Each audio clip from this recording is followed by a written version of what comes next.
os israelitas vieram aqui e escreveram sua Bíblia, isto já estava aqui.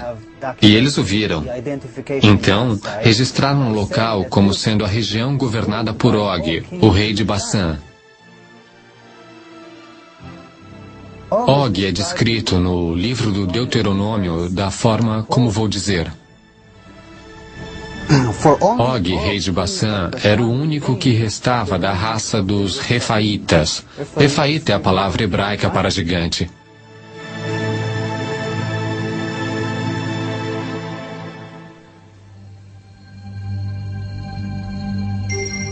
A superfície do nosso planeta está salpicada de construções gigantescas que remontam a milhares de anos.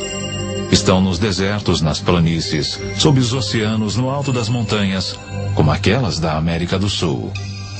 Eu acho que o mundo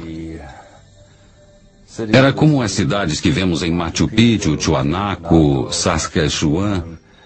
Acho que era um mundo povoado por gigantes que construíam suas estruturas com maciços blocos de pedra, blocos de 250 a 500 toneladas. Sólidas ruínas cujas dimensões chocam nossa imaginação são encontradas por toda a América Central e do Sul.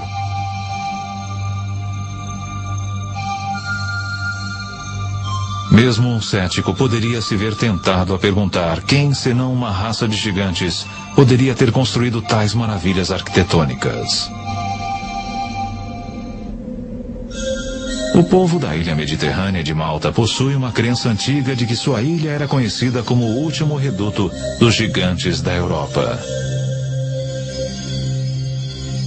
Um explorador que toda a vida estudou estruturas megalíticas é o autor do best-seller Os Olhos da Esfinge, Erich von Däniken. Malta possui templos gigantescos. Eles realmente remontam ao passado. Ninguém sabe ao certo, mas são de pelo menos 5.000 anos antes de Cristo. E um dos templos, em Gozo, até hoje chama-se Templo dos Gigantes. Lá chamam de Ticântila. Uma lenda local diz que o templo foi construído por uma giganta Sunsuna. Os blocos são tão grandes, tão pesados, que nenhum ser humano normal poderia tê-los movido. Na Bolívia, apenas 30 quilômetros do lago Titicaca, existem gigantescas plataformas de pedra por toda parte. A maior delas já teve 29 metros de comprimento. Seu peso foi calculado em 900 toneladas. E isso está num lugar a 4.100 metros de altitude, nos Andes, o que significa ausência de árvores, de madeira, nada. Não é possível transportar uma plataforma de 900 toneladas sem toras para rolar. Mesmo com auxílio de toras, seria extremamente complicado. Esses fatos são verídicos, podemos vê-los, tocá-los, fotografá-los, mas não podemos explicá-los. Os índios pré-incaicos, os aimarás, não conseguiram movê-la. Então, o que seria? Resultado de quê? Não sabemos. Em muitos lugares da Terra, encontramos estruturas que poderiam estar relacionadas ou a ETs, a uma tecnologia que não entendemos, ou a gigantes. ETs. Gigantes? Uma tecnologia secreta?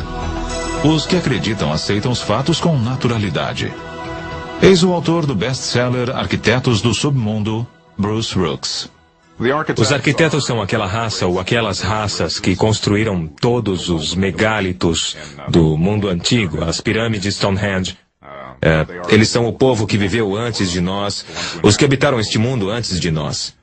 Nós os chamamos deuses, às vezes gigantes. Eles deixaram suas obras e nós não conseguimos reproduzi-las. Somente agora aprendemos a realmente apreciá-las. No Líbano, a 70 quilômetros de Beirute, ficam as imponentes ruínas de Baalbek. Há uma menção a este lugar no Antigo Testamento no Livro dos Reis. Baalbek, em particular, é um ótimo exemplo. É onde estão os trilitons, as maiores pedras do mundo já usadas em construção. São tão grandes que nem sabemos seu peso.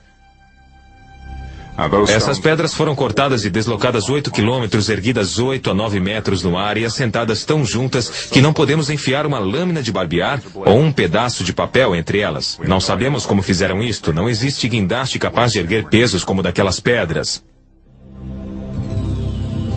Ninguém sabe ao certo, mas, de acordo com a tradição árabe, os templos mais recentes foram construídos aqui após o grande dilúvio por uma tribo de gigantes para o rei bíblico Nimrod.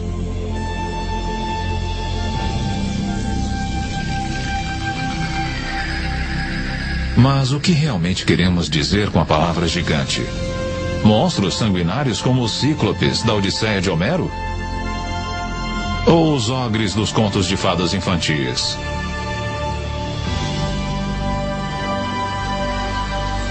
Ou poderia englobar também gigantes pacíficos, vivendo como nós, caminhando pelas ruas de nossas cidades em plena luz do dia?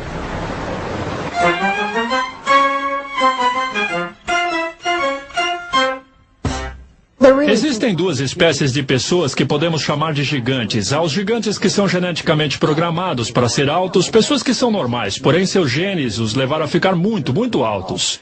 E depois temos as pessoas que sofrem de alguma espécie de disfunção, a mais comum das quais é a acromegalia, que é uma doença resultante da produção excessiva do hormônio de crescimento. Uma acromegalia tem muitos efeitos sobre o corpo. Não produz apenas pessoas excessivamente altas, mas traz problemas potenciais ao esqueleto e a alguns órgãos internos.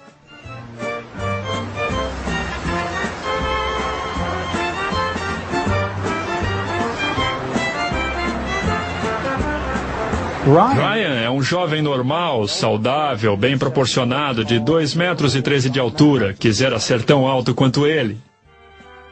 Mas o que faz uma pessoa ser tão alta? Seria uma característica de família, nutrição ou alguma outra coisa? Os altos são pessoas comuns ou excepcionais? De onde eles vieram? Será que na obscuridade do passado distante é possível rastrear seus ancestrais até uma raça de gigantes? O cientista do Instituto Weizmann, Dr. Marvin Antelman, acredita ter a resposta. Se todos nós temos material genético do primeiro homem, então não é surpresa encontrarmos aqui e ali a presença de gigantes entre nós hoje. Uma vez que existe um gene recessivo produzindo tal pessoa. Na tribo Atuzi, por exemplo, são muito grandes.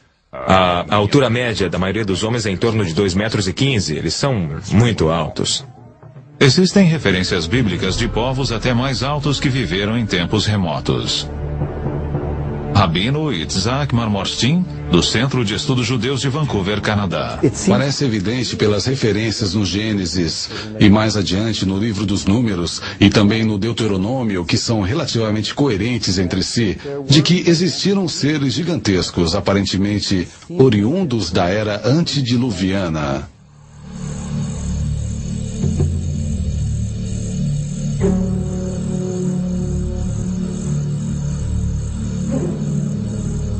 Seria possível que as condições ambientais de eras passadas tivessem favorecido o desenvolvimento dos gigantes? Certamente sabemos, através de evidências fósseis, que algumas espécies, como os dinossauros, cresceram muitas vezes mais do que o fariam hoje. Um adepto desta teoria intrigante e polêmica é o Dr. Carl Bog. Expressões genéticas otimizadas significam o melhor, que o organismo contido no DNA pode expressar em função de condições atmosféricas favoráveis. Evidências fósseis demonstram que árvores como as gigantescas sequoias da Califórnia cresceram muito mais do que o fazem hoje. Uma teoria explica isto dizendo que as condições ambientais do passado distante eram mais propícias ao crescimento gigante.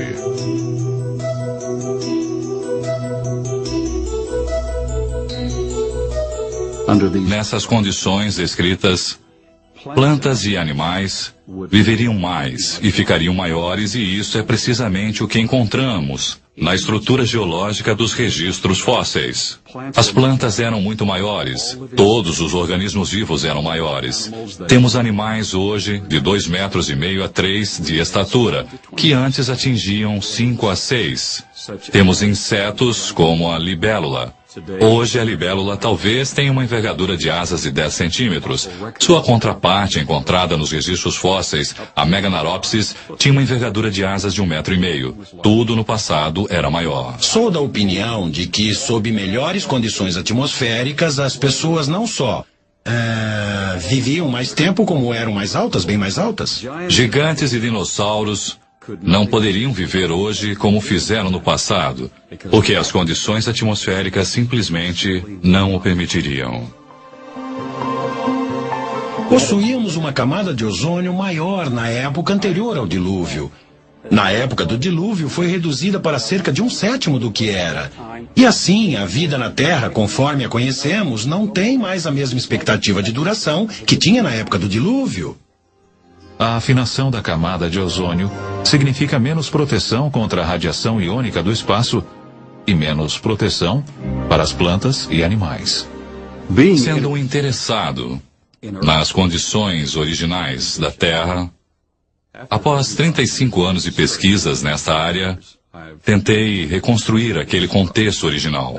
E ao fazê-lo, solicitei aos nossos engenheiros que construíssem uma biosfera que dobrasse a pressão atmosférica, que aumentasse a energia eletromagnética, elevasse o índice de oxigênio, mas não em níveis tóxicos, e eliminassem a radiação ultravioleta, etc. E os experimentos realizados foram muito gratificantes.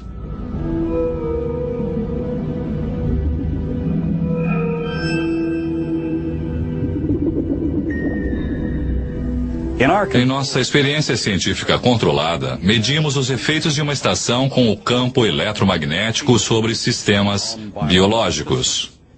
Temos esses peixes pacu, piranhas, que normalmente aos 3 anos e meio de idade têm mais ou menos esse tamanho, sob condições favoráveis. Mas agora nós os temos com mais de 50 centímetros, pesando quase 2,30 kg cada. Sob essas condições controladas, temos tido sucesso em produzir gigantismo num ritmo mais acelerado. A princípio, a pesquisa parece convincente, embora ainda não tenha sido contestada por outros cientistas. A conclusão e a tradição parecem bastante claras de que seres gigantescos outrora existiram e que a história humana desenvolveu-se ou que mudanças psicológicas, emocionais ou espirituais ocorreram. E aqueles seres que sobreviveram pertenciam aparentemente a um grupo de genes menores. Porém, a possibilidade de que tenham existido outros segmentos da humanidade aparece de forma quase explícita na própria Bíblia. O livro dos Números diz que após vagar no deserto com seu povo, Moisés enviou batedores para encontrar um lugar onde pudessem se estabelecer. Os batedores foram para o norte, para Hebron. Ao retornar, relataram: todos que vimos ali eram gigantes. E éramos, aos nossos próprios olhos, como gafanhotos, e assim também lhes parecíamos.